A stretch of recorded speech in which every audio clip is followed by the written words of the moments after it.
65-year-old male, unwitnessed collapse. And I'm going to be ensuring that me and my partner are wearing the correct PPE, so wearing the right glasses and the right gloves. As well, I'm going to be checking upon entering the scene for any dangers, such as animals, sharp objects, any aggressive bystanders, making sure we have enough room to work in and that there's enough light as well. Do you feel safe to enter? Yeah.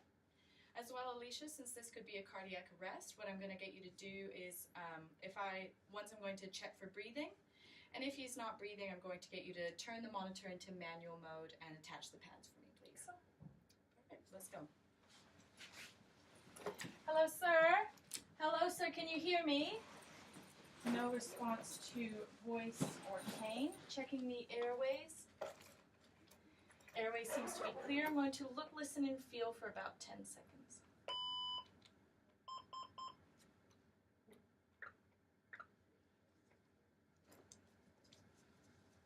So he's not breathing. I'm going to start compressions. If you could charge for me as well, Alicia, and call for backup. 81 to comms, 81 requesting an R50 for an R49.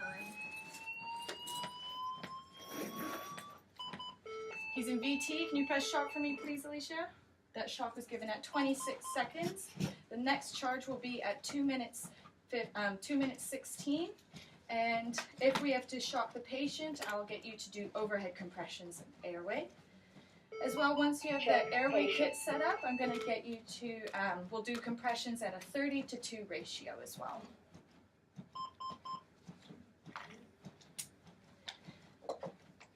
Three, two, one. Good chest rise and fall. So as well, Alicia, I'll get you to count my compressions for me as well. Since this was an unwitnessed collapse, I'm unable to gain a history of my patient. If this was witnessed, I'd be gaining a history from my bystanders, such as any medical problems this patient has or anything else I should be aware of. Anything else I should be aware of that happened before the patient had a collapse. So I'm going to be going through my reversible causes, starting with hypoxia, which we are trying to reverse with high flow oxygen, and hypothermia, feeling my patient and the temperature that we are working in right now. I'm not convinced that this would be a hypothermia as the cause of his arrest. Hypovolemia, I do not see any blood around my patient, or it doesn't look to be any blood pooling, but I cannot rule this out completely until I do a trauma sweep or really rule it out pre-hospitally. 26, 27, 28, 29, 30. Hypokalemia and hydrogen ion acidosis, I'm unable to rule out pre-hospitally. But later, if we gain ROSC, I can check for, can you press charge for me, please? I can check for ECG changes. 3, 2, 1. So my patient is in VF. Can you shock for me, please, Alicia? And start with overhead compressions. Doing a trauma sweep. No blood on my gloves. Going down the arms. Very good compressions, Alicia. Patient. Going down, feeling underneath my patient as well. Going down the legs through to the feet. Feeling the pelvis, nothing, so I'm not worried about that. So trauma toxins, I do not smell any alcohol, or there's nothing surrounding the patient that would lead me to believe that that would be the cause of his arrest. Since that last shock was at 2 minutes 26, at 4 minutes 16, we'll charge again, please, Alicia. As well, toxins, yes, so since there's no smell of alcohol and I do not see anything around that would lead me to believe that, I'm not worried about that.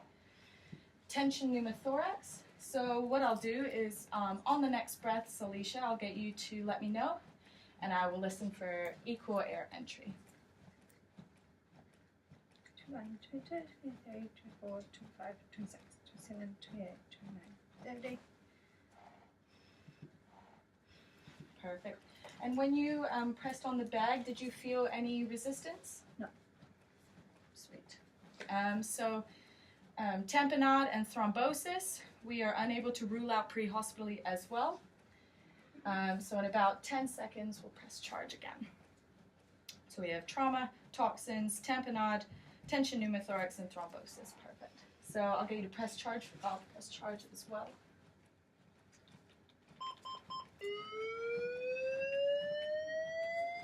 And I'll take over compressions after this one, Alicia.